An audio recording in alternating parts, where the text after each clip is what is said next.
மன்னர் வந்த பிற்பாடு அவர் கூறிய வாக்குறுதிகளில் எதையும் நிறைவேற்ற முடியாத ஒரு நிலையில் தான் இருக்கிறார். ஆக அவர் இப்போது கதைப்பது என்னென்றால் ஊழல் தொடர்பாக கதைப்பதும் வழக்குகளை போடுவதுமாகத்தான் இருக்கின்றன.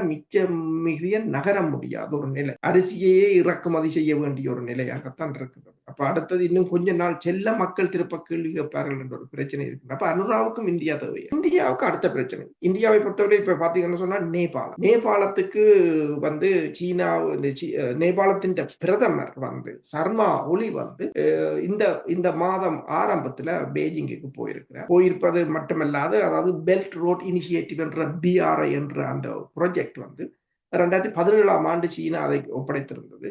2020ஆம் ஆண்டு அதை மெமரண்டம் ஆஃப் அண்டர்ஸ்டாண்டிங் என்று சொல்லி அதை சைன் பண்ணி இருந்தாலும் அதை உறுதிப்படுத்தவில்லை. இப்போது நேபாளம் இறங்கி போய்விட்டது சீனாவுடன் கைகோர்ப்பது.